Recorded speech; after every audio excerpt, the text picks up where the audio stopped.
Apparently, I've lived anything but a normal life. And that is according to my friends. My stories of dating, sex, and life in general tend to make them laugh, and for years, they've told me I needed to share them with the world.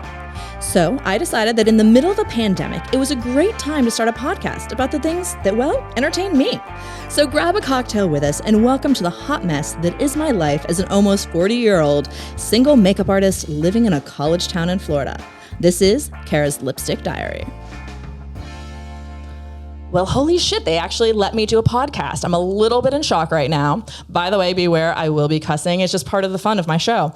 I'm Kara, by the way. Thank you guys so much for watching the very first episode of Kara's Lipstick Diary. I am very excited to be doing this. A little nervous, a little in shock that this is actually happening. And I've never actually listened to podcasts, but then I decided to do one. So, we'll see how this goes. Hopefully it's not a total hot mess, but it might be more entertaining if it is.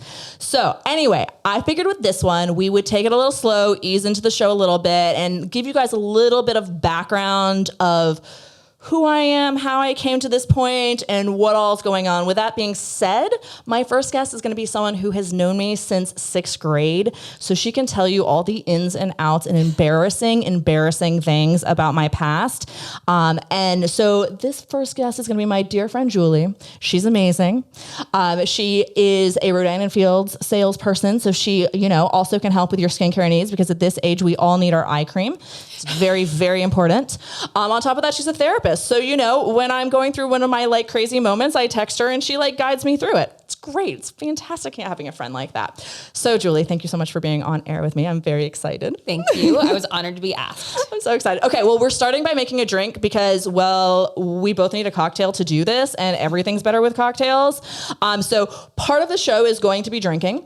I'm going to be making drinks on a regular basis. The only problem is I only know how to make one drink, and that's a Moscow Mule. So for the first show, we're going to start with that so I don't fuck everything up. But the perk of only knowing how to make one drink is that you make them freaking fantastically. Thank you. I really appreciate that you like my method of making Moscow Mules. So I really just pour in a random amount of vodka. I really buy vodka by the handle, and I didn't think a handle of vodka was going to look cute on the table, so I poured it into these lovely little glass containers. The next part of making a Moscow Mule is your ginger beer. Y'all, I have tried every ginger beer out there. There's a million different ginger beers. Half of them are kind of a little too sweet. I don't even know what this brand is called. There's just a giant Q on it. It says it's spectacular, though. It is spectacular. So. It's really, really good ginger beer. It's spicier than others. So you just pour that in. Really, I am so precise with my Moscow Mule making. It's not even funny. You want to hand me that one? Because otherwise you're not getting... I don't know if it's a Q or is it just their a weird symbol. I don't really know. I have no idea what this brand is. With their branding, but it's spectacular ginger beer. It is. What it's called. Really, really good. This is really awkward trying to make a drink with a microphone in front of me, by the way. It's a fun new skill set for me. Ooh, it has chili pepper in it. I know. I told you it's spicy. It's really good. That's fun. Okay. Next is half a lime. This is really... Which I will vouch. Kara came over to our house on Christmas night. We did Misfits Christmas, and she brought all the ingredients to make Moscow Mules, which I have not had her personal Moscow Mules before. And she even came with the equipment. We were we have juicers at our house. We are grown-ups. And she's like, no, I have my own stuff. So I was like, okay. Well, and I kind of might have left the limes at home today when I came over here to film this. And I texted her and she was like, well, don't you want me to just bring lime juice? And I was like, no, you need a fresh lime. Thank you very much. I don't know if there's any ice left. Is there still ice in there? Okay, good. These tongs don't really work very well at putting ice in the glass. Again. As long as it gets in there, it's doing its job. Exactly. Okay, we got 2 ice cubes because that was a little more work than I expected. And then the really exciting part. The best part. Is the candied ginger that I may have added a little extra something fun to. That was not there on Christmas. It's kind of got sparkles in it because if you're with me, everything has sparkles. So, and then to make it even bougier, I bought my really ridiculously overpriced metal straws that have gemstones on the bottom of them. I am really not sure why one needs a metal straw with a gemstone on the bottom of it, but I fucking love them, and they're ridiculously bougie. And if anybody would own them, it'd be you. It would totally be me. Okay, right. Enjoy it. Yay, cheers. Congrats on your first Thank podcast. you. I'm so excited. Okay. So now that we have our cocktails, let's get started. I can't drink out of this. Yes, you can. You can totally drink out of it. All right. Drink out of it. It's fabulous. I feel very pressured. I feel very pressured too. It is delicious. Right? Always. And look at how sparkly it is. If you're just listening, you can't see this, but like our drinks are really glittery and it's epic. So I don't know if you guys have noticed, but apparently we're old, according to the internet. This is the new fad. That we're old. Yeah, the new fad is that we're extremely old because we, part our hair down the middle and wear skinny jeans. This is apparently what that means. We're supposed to be parting it down the middle, but we're refusing. Oh, right. We're refusing. Sorry. We part our hair on the sides. We're supposed to part it down the middle. Because we parted on the sides, we're old. Old millennials, I believe, is what we're Is that, called. well, and I don't even think we're millennials and we're not the ones after. We're a weird generation. We're the ones who got stuck in between. Yeah, we're stuck between two generations. But the thing is, we did all that shit 30 years ago. Like literally in the 90s, we parted our hair down the middle and wore like ill-fitting pants and like called it fashion. Darlings, you look a hot mess. Pretty soon you're going to figure out when you look back at those photos that it's really not flattering. I'm going to keep parting my hair on the side. I mean, if you have one of those like super gaunt, like supermodel faces, congratulations. Yes, good rock for on. you. If you don't, which is the majority of the population, the side part's just more flattering. And you can't, It is. You can pry it out of my cold dead hands. Yes, and I have really thick, curly, natural hair. So if I center part, it kind of looks like I have a mushroom on top of my head. Mm-hmm. It's not a look I'm going for. Like, so not a look. But the 90s and the 2000s were interesting time periods for fashion. Right now, we're seeing both of those things sort of recombined into one. Yep. But they were drastically different times in fashion world. The 90s was grunge. Like, we wore a lot of flannel, which I'm very actually happy to see back. I do love me some flannel. And oversized overalls. They're back too. I noticed. I am a fan. Well, one of our classmates wears overalls for the things she does. Not our class, she was younger than us. But she wears them in all of her stuff and she looks amazing. And I'm like, you are rocking those overalls. Like, I'm impressed. I'm excited. She's an influencer, Yeah, she is an influencer. I'm very impressed seeing how well she's rocking her overalls. And I'm excited because like Guess was like my jam. I wanted Guess so damn badly when we were younger, and my mother only bought me the like knockoff Guess shirts from Sam's Club. It was not real Guess. I wanted to be Anna Nicole Smith in her Guess campaign. Like, I wanted to be her so badly, y'all. She was epic. And now it's back. Like, and I can buy it for myself now as an adult. It's like fantastic. Whatever brand you want. Right? Isn't It's being amazing. independent amazing? But yeah, grunge was the 90s, and there was a lot of dark browns, very dark browns. And makeup in that time period was, really dark brown, almost like melted chocolate lipstick sort of smeared on your lips, or you lined it with that same color and you didn't fill it in the middle. Or filled it in with like this light, creamy, like almost colored. white. Yeah.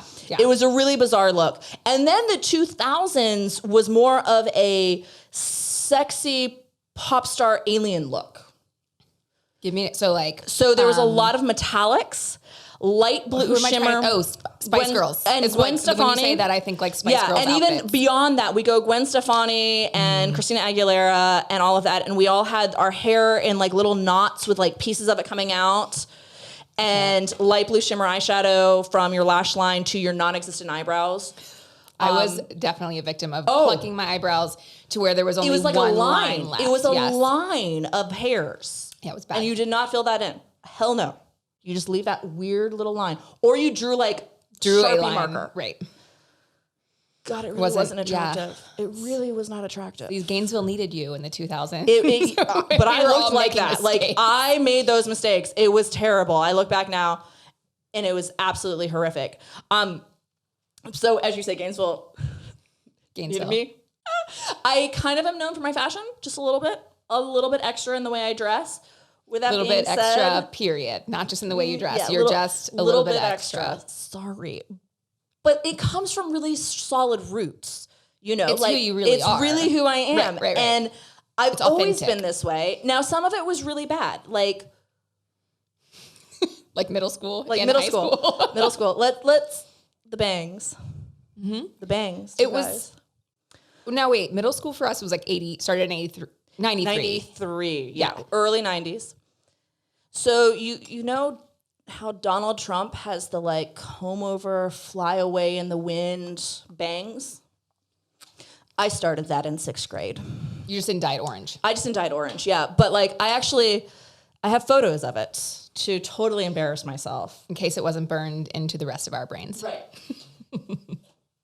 I mean, this is like epically bad, you guys. Like literally epically. But it wasn't for bad. 1993. This was bad in 1993. That one's bad. The other one's adorable. That was 2 years later. Okay. This was like fly away bangs in all denim, and there's a ruffle.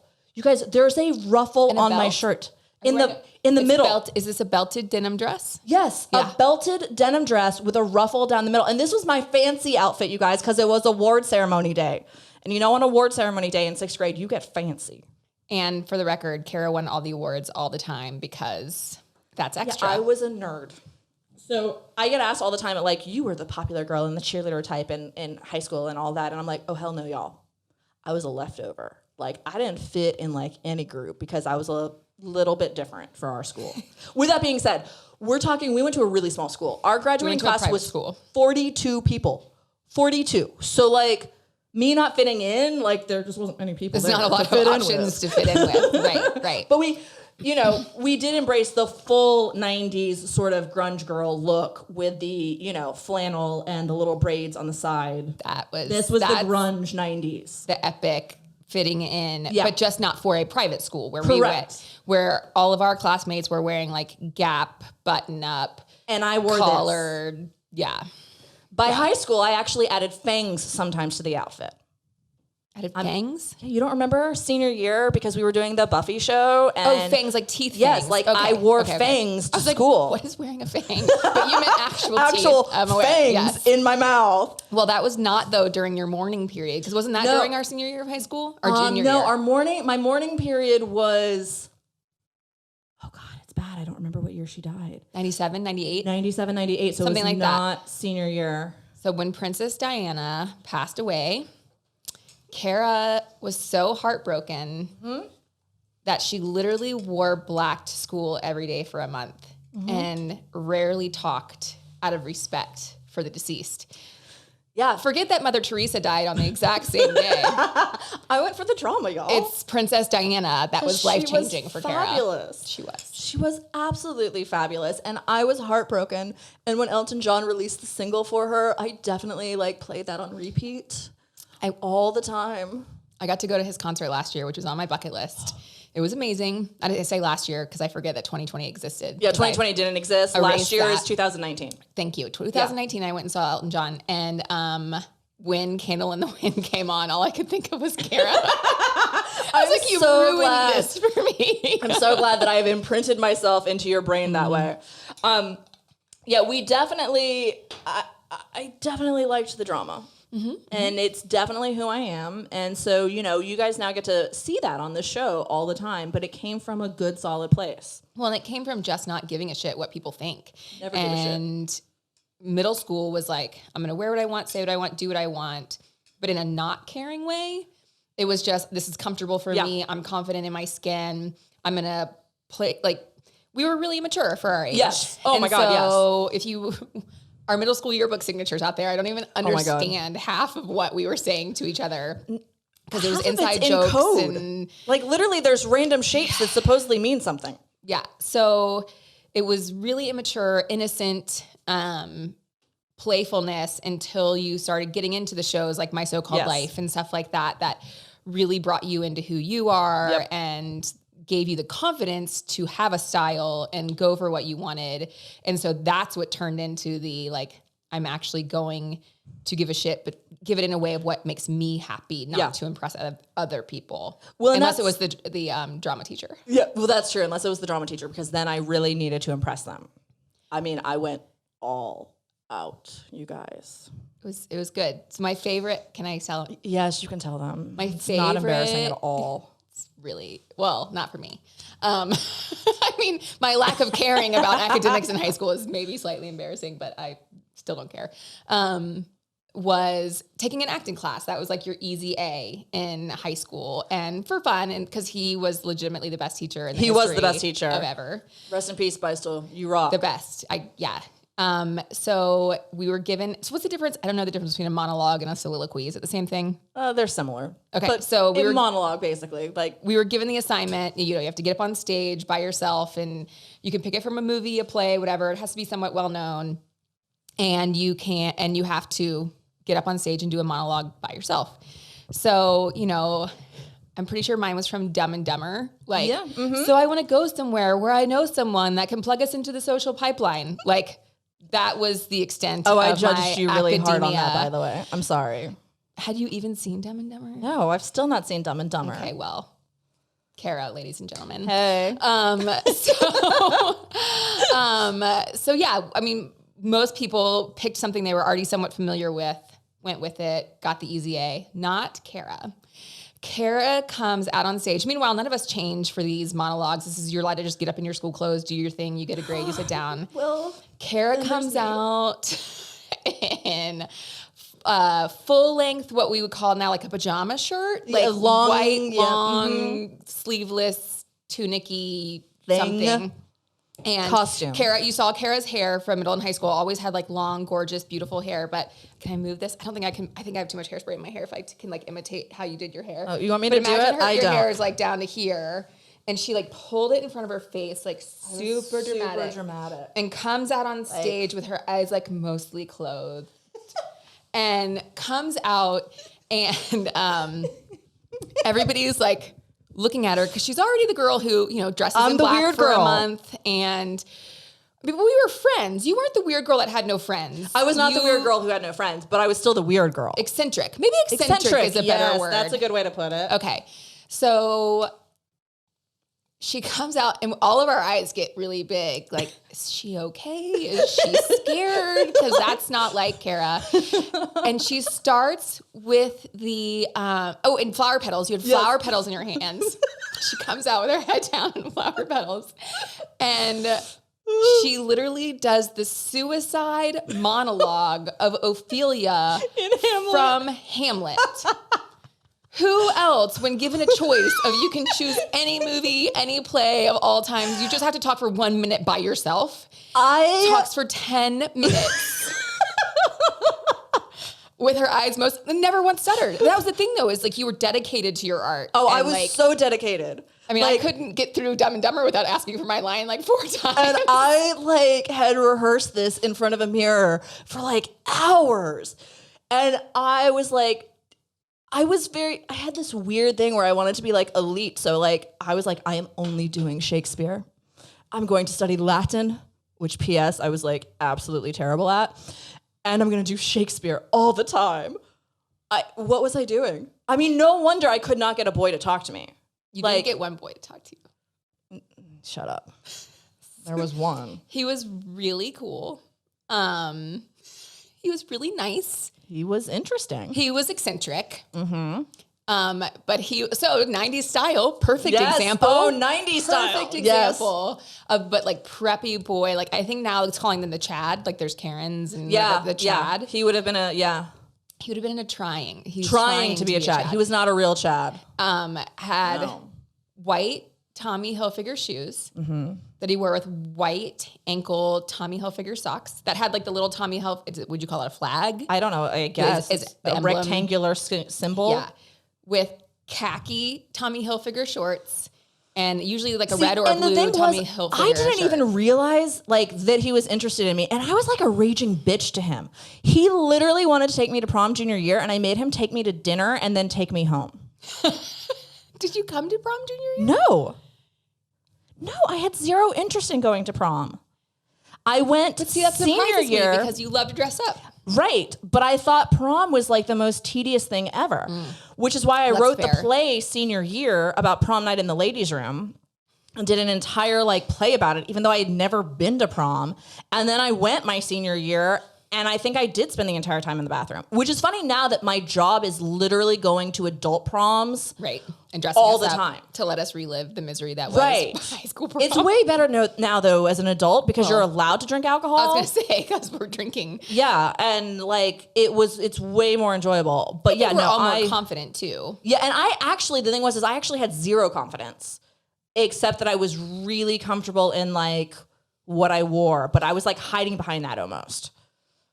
Not confident in who you were, or not confident in your looks? I was confident in who I was, but not confident with the world around me. Right. Like the world around me was terrifying, which is why like when a boy I had a huge crush on would come into yearbook, every time we were there after hours, because yes, I was a yearbook nerd. I was on yearbook for 4 years. Total nerd. And I would you were the editor. I was editor. I was definitely the editor, and then became editor in college for 2 years too. That's how nerdy I am. He would literally come in and like sit across from me and try to get my attention. And I would recrop the same photo over and over and over again because like I did not want to speak to him because he was pretty. Like, don't talk to the pretty boy. Like, he's not there. Like, just ignore him. Just ignore him. He'll go away. And when a guy in middle school did call to ask me out one time, I screamed in the phone that I did not have time to interact with him because I had to focus on my future career.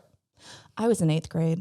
I'm not sure what this future career was. You wanted to be Claire Danes. I did want to be Claire Danes. The new Shakespeare. I remember yes, that. Like, the Romeo and Juliet. Yes, I did definitely want to be her. Yeah. That was kind of like life goals. And it was with Leonardo DiCaprio. And like he had really good floppy hair.